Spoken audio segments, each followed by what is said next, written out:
de criança! Ele tá aqui na cintura agora! Vem pra cá! Ai, meus coronel! Não! Aqui, gente! Ô, pai! A gente tá aqui, gente! Tem criança aqui, filho! Tem criança aqui! Tem criança aqui, ó! Ô, gente, não! Essa criança! Não tem ninguém aqui brigando por nada! Vai filmar, filma lá, filma!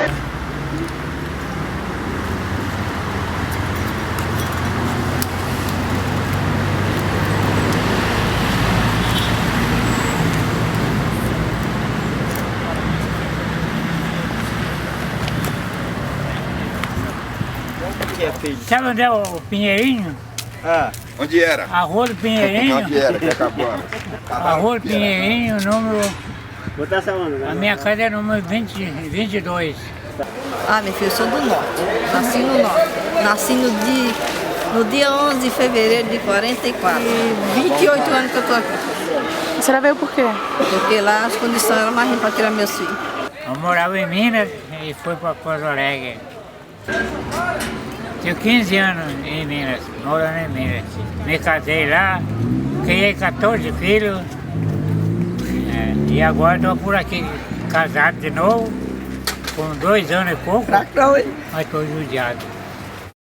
Eu vim de Recife para cá, eu morava de aluguel junto com meu filho. Foi ali que eu consegui o meu pedacinho de terra, construí a minha casa com muito suor.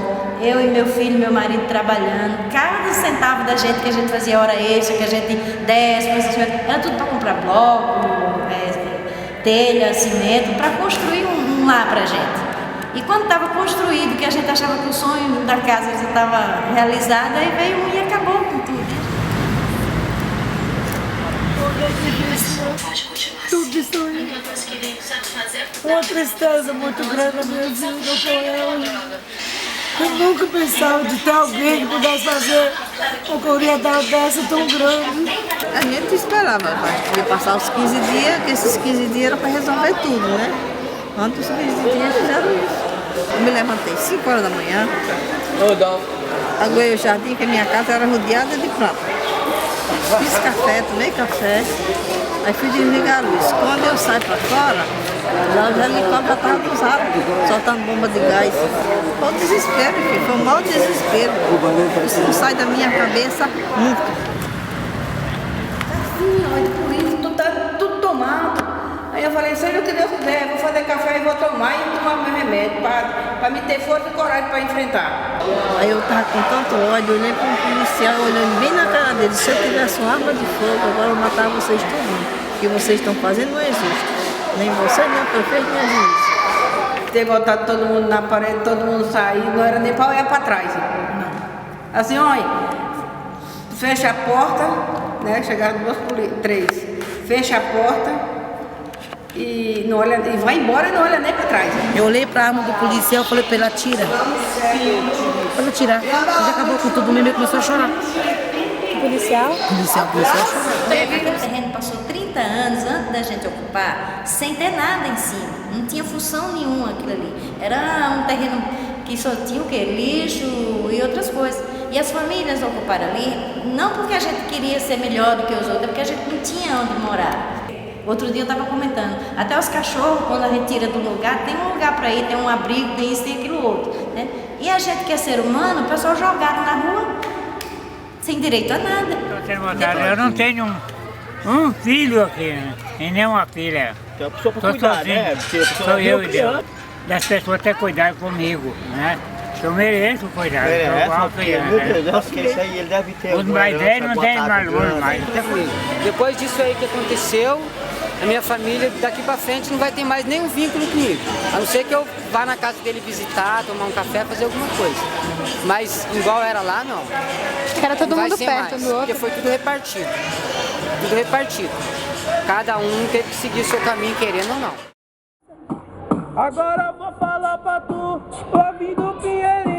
Derrubaram a minha casa, agora procuro um cantinho pra morar com minha família, ficar em paz para sempre. Fica felicidade, mano, olha que tormento, passo em frente todo dia, um aperto o coração. O bagulho aqui é louco, por isso manda canção. Nossa, eu era filha, acho que eu não sabia. E às vezes eu tô aqui sentada, mas acho que eu tô lá. Eu não tô aqui. Aqui a diária tá jóia. Não posso queixar não. Tô acostumado a ser fragelado mesmo. Porque eu não gosto também. Em 5 dias sem comer, só comendo coisa mesmo, besteira na rua. É bem estranha a comida. Como é? Não é aquela comida boa, assim. A carne parece uma sola de sapato. Aquela carne veia dura, ruim de mastigar, parecendo que é aquelas farinhas veia crescidas assim, ó. Maior ruim. O dia a dia aqui é péssimo. É péssimo, ninguém pode dormir de noite, com barulho. É criança chorando, um chamando para ir embora para casa, sem ter casa. E aqui, se você receber o cheque, na hora você tem que sair, nem que tiver endereço. O meu cheque, o da minha filha, chegou. Mas eu fui conversei com a assistência social para deixar aí dentro, porque quando eu não arranjar uma casa para mim, o endereço certo, nós não vamos sair, nós vamos ficar no meio da rua. Mas eu não quero nem ir para aluguel, eu vou para aluguel, porque eu não tenho fogão, não tenho bujão, não tenho vasilha, não tenho prateleira, não tenho nada, eu não tenho uma cadeira para sentar. Eu vou pegar um colchão e mudar para casa? Pensa. Depois da gente lutar muito e reclamar muito, foi que vieram dar esse auxílio aluguel para nós. Mas até quando? Né? As nossas casas estão prometendo, mas vai ter, vai sair? Quando vai sair? Todo mundo que morava ali dentro vai conseguir sua casa? Isso é uma coisa, é uma incerteza que a gente vive com ela constante. Né? Por um lado, a prefeitura está tentando organizar isso aí, é porque é muita gente, o problema é que é muita gente. Num lugar onde tem muita gente confinada, você começa a ter um monte de problema, como sujeira, né? Às vezes o banheiro fica inutilizável, o lugar começa, sabe, a sujar bastante, então quer dizer, é difícil organizar isso. Então eles decidiram colocar algumas regras muito fortes para tentar organizar. Nem computando a prefeitura por sei lá, tornar o lugar um campo de concentração. Ocupou a prefeitura por não ter pensado nisso antes. Não pensou nisso antes, agora quer fazer regras para tentar estancar uma ferida que ela criou. Era uma guerra no quintal da minha casa, da minha cidade. E a gente está acostumado a ver isso na televisão, na Bósnia, no Afeganistão, mas foi chocante que acontecesse na minha cidade. É um problema ali do bairro mesmo, do mesmo jeito que é da Cracolândia. Mas foi o que aconteceu na Cracolândia, eles não tentaram acabar com o Mickey, entendeu? Tentaram acabar com o parque, então eles espalharam a galera. E eu achei errado a parte da prefeitura, foi não ter tido um planejamento para retirar a população dali. Então acho assim, eu acho que a violência gera mais violência. Eles fizeram de forma errada, em vez deles terem se organizado, se mobilizado e feito de forma pacífica, eles teriam conseguido muito mais. Agora, por exemplo, o caso foi parar em Genebra, entende? O que eu acho que fica muito feio pro Brasil, a gente não conseguir resolver um problema de um bairro local. Na hora já me ligaram, já me mandaram mensagem e tal, ó, a polícia tá aqui e tal, não sei o quê. E começou, essa foi uma informação que saiu, foi rápido, né? Então antes da polícia entrar eu já tava aqui já, entendeu? Eu já recebi a notícia, já tava aqui já. Então eu já vim com a minha câmera e falei, não vou ficar aqui sentado no sofá da minha casa vendo a nossa crueldade acontecer.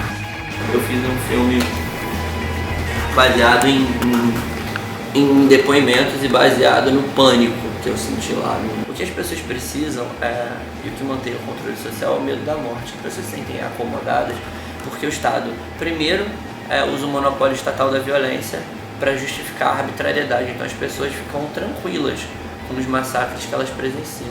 Se o Estado oprime 6 mil, mata 6 mil, uma comunidade de 6 mil a 9 mil pessoas no interior de São Paulo, a gente mantém o nosso sono tranquilo aqui porque isso não deixa a gente com medo, sabe? Isso não afronta a gente. O que eu posso fazer para deixar elas assustadas e criar uma reflexão é mostrar que tem um cara que vai ficar... Eu fiquei 11 dias sem comer. Eu vi assim uma pessoa em frente à Rede Globo em greve de fome, em protesto com relação ao que aconteceu no Pinheirinho. Foi quando eu decidi pegar um ônibus e vir para cá e aderir à greve de fome junto com ele para dar força para o protesto dele, para mostrar que não era só ele, mas que no Brasil e no mundo existem pessoas sofrendo com o que aconteceu e querem uma resposta. O bom é que você vê que várias pessoas estão fazendo isso. Tem várias, toda semana tem algum movimento, alguma ação, alguma festa. arrecadando coisa para as pessoas do Pinheirinho, ou seja, essa cidade nunca fez isso por ninguém. Não tem isso, aqui não tinha isso. Aqui é cada um por si, o mais rico que é o, enfim, é o cara sortudo. Se você não é rico, o azar é seu, você tem que chegar lá. E não, agora as pessoas estão se portando, elas caíram um pouco em si e falaram assim, meu, a gente tá errado, né? A gente precisa se ajudar. Essa sensação de mobilização assim, quando a gente vê, caralho, o que aquele cara tá fazendo? Não, olha só. Tipo, o que eu fiz? Eu sou ninguém, eu não tenho estrutura de nada me cercando. Eu peguei uma câmera, fui e usei a internet. Ver isso é triste, assim, né? Dá uma dor de ver isso aqui, mas isso aqui, assim, o que conforta é que isso aqui acabou virando... Isso aqui deixou de ser uma ocupação irregular e ela começou a se tornar um sentimento nas pessoas da cidade. Não na cidade, do país, do mundo. O Estado não tem como se defender mais ou culpar um movimento de desobediência civil quando a gente tem um pinheirinho na cara.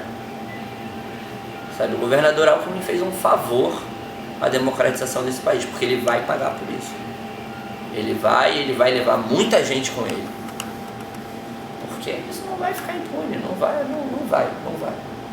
vai. Geraldo Alckmin, ele vai ter que dar uma resposta para a história.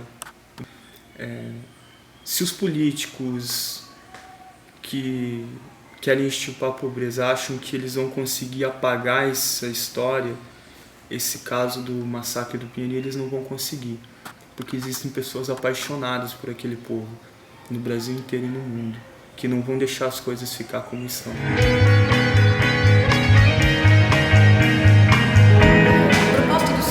Era ter um espaço para elas se expressarem e desabafarem. Elas estavam destruídas. No começo elas não conseguiam nem contar, não conseguiam nem falar. Elas tinham dificuldade de falar que elas sentiam raiva. Então quando saía, era muito choro e era um espaço em que a gente acabou criando vínculos de amizade. Algumas senhoras tinham dúvidas, iam dormir à noite. Isso eu sei porque fiquei amiga de muitas delas que me contavam que elas iam dormir à noite e tinham dúvidas, às vezes, se elas eram criminosas ou não. Então foi um espaço de educação para a cidadania, que existem leis nesse país que elas têm uma causa justa e uma causa nobre. Nasceu a associação para que a gente pudesse falar isso. A gente sempre foi mulheres trabalhadeiras, sim. E só aqui a gente tem o poder de falar para a sociedade isso aí, que nós somos mulheres trabalhadeiras, mãe de família, nossos filhos estudam, trabalham também.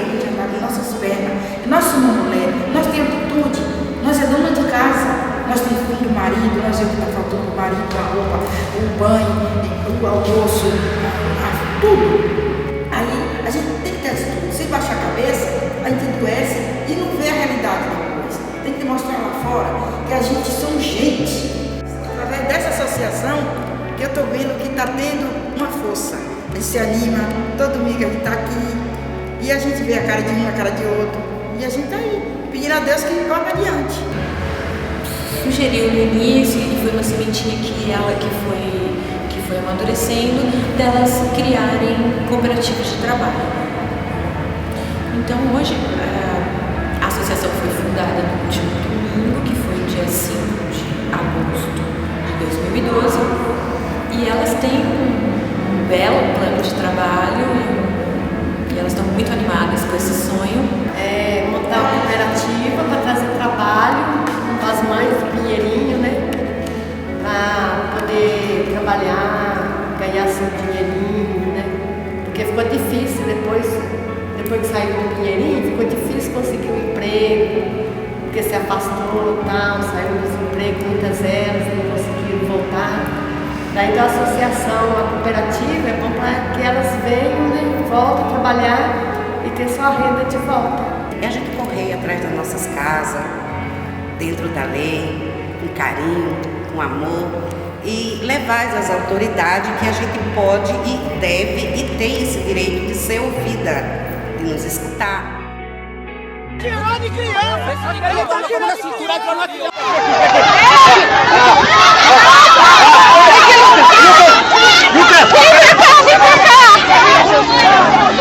Vem pra cá! Ai, meus coronel!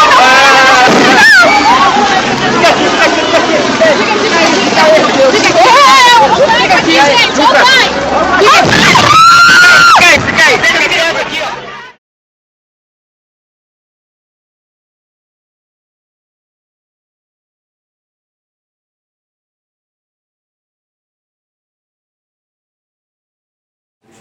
O massacre de Pinheirinho daqui a 20 anos vai ser um massacre de Pinheirinho. O Globo pode falar o que ele quiser, sabe? Naquela época os jornais mentiam, as pessoas acreditavam, dava 10 anos, todo mundo sabia a verdade. Hoje em dia a gente não precisa de 10 anos. Existem indícios de que Najinarras, o dono da suposta terra de Najinarras, de que ele é o dono. Mas existem indícios de que ele adquiriu essa terra por grilagem. Cadê a justiça nesses momentos? Entendeu? Aquela terra não é dele. Aquela terra é da União.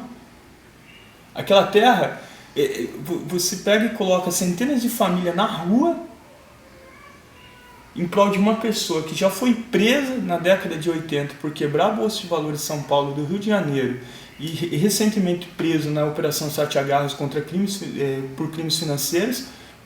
E existe indício daquela terra não ser dele, e todo o aparato do Estado oprime uma pessoa, causa sofrimento, violenta uma população pobre, que por ser pobre, na visão dessas pessoas, de certo, tem que extirpar do mundo. A realidade social, ela existe, os problemas sociais, eles estão à nossa frente. Essas pessoas que estão aí, o interesse delas é que, pô, eu não posso ter esse negócio na frente do meu condomínio industrial, entendeu?